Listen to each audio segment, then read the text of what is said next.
Di balik jendela senja membisu, ada kisah yang tak lagi utuh, bukan karena luka yang menganga, tapi hati yang tak lagi merasa.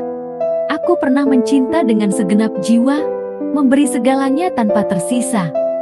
Namun cinta tak selalu berarti dihargai, kadang ia hanya sekadar dimiliki. Kini aku melangkah di jalan berbeda, bukan mencari yang sempurna, hanya ingin merasakan kembali hidup yang penuh makna dan arti. Di sebuah kota kecil yang sejuk, seorang wanita bernama Sania Pradipta menjalani hidupnya dengan ketegaran yang tak banyak orang tahu.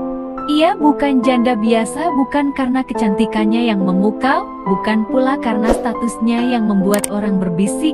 Ia adalah seorang wanita yang memilih pergi, bukan karena tak cinta, tetapi karena ia lebih mencintai dirinya sendiri. 5 tahun lalu, Sania menikah dengan pria yang awalnya ia yakini sebagai belahan jiwa. Pernikahan mereka berjalan harmonis di awal, penuh dengan impian dan tawa. Namun, seiring berjalannya waktu, impian itu mulai pudar. Suaminya bukan pria kasar atau pemabuk, tetapi ia adalah seseorang yang menganggap Sania tak lebih dari pelengkap dalam hidupnya. Ia tak pernah menghargai, tak pernah mendengar, dan tak pernah benar-benar melihat Sania sebagai individu yang punya mimpi dan harapan. Sania bertahan selama 9 tahun dalam pernikahan yang terasa seperti kandang emas. Ia memiliki segalanya, rumah yang nyaman, tabungan yang cukup, kehidupan yang tampak sempurna di mata orang lain, tapi di dalamnya, ia kesepian.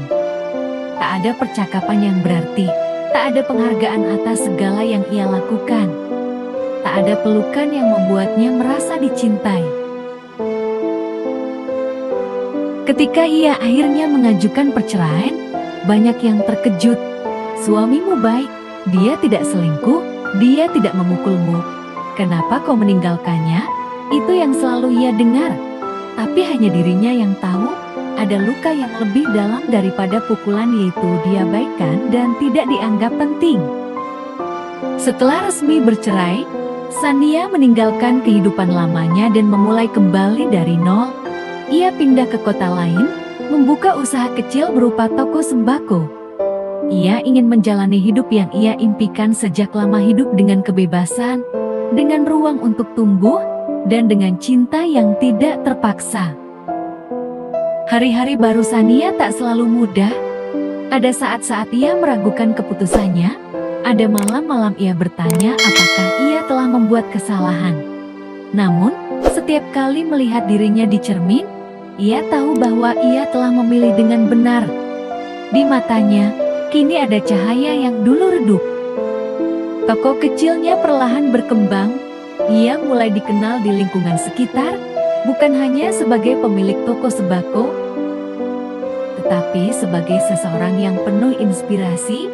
Ia sering berbincang dengan pelanggan, mendengarkan kisah mereka, dan berbagi pengalaman serta pemikiran tentang hidup. Suatu hari, seorang pria datang ke kedainya. Wajahnya tidak asing, seorang teman lama dari masa lalunya. Mereka dulu pernah dekat, tetapi takdir membawa mereka ke arah yang berbeda. Mereka mulai berbincang-bincang, percakapan mereka mengalir seperti sungai yang lama kering. Pria itu bukan seseorang yang datang membawa janji atau harapan palsu. Ia hanya seseorang yang mengerti, yang melihat Sania bukan sebagai janda, bukan sebagai wanita yang pernah gagal dalam pernikahan, tetapi sebagai seseorang yang berani memilih jalan hidupnya sendiri. Pertemuan itu membuka sesuatu di hati Sania, bukan sekadar kemungkinan untuk mencintai lagi, tetapi keyakinan bahwa ia pantas untuk dicintai dengan cara yang benar. Namun, ia tak ingin terburu-buru. Ia ingin mencintai dirinya sendiri lebih dulu, sebelum membuka hatinya untuk orang lain. Malam itu, ia duduk di beranda di depan jendela tokonya, menatap langit yang mulai diguyur gerimis. Hujan turun perlahan, membawa aroma tanah yang menenangkan. Ia menghirup dalam-dalam udara dingin, lalu tersenyum. Hidupnya tak sempurna, tapi ia bahagia. Dan meskipun ia tak tahu apakah cinta akan datang lagi, ia tak lagi takut menunggu. Sania menutup matanya sejenak dan berbisik pada dirinya sendiri, "Aku tak perlu seseorang untuk melengkapi hidupku, tapi jika ada yang ingin berjalan bersamaku, aku akan menerimanya dengan hati yang lapang."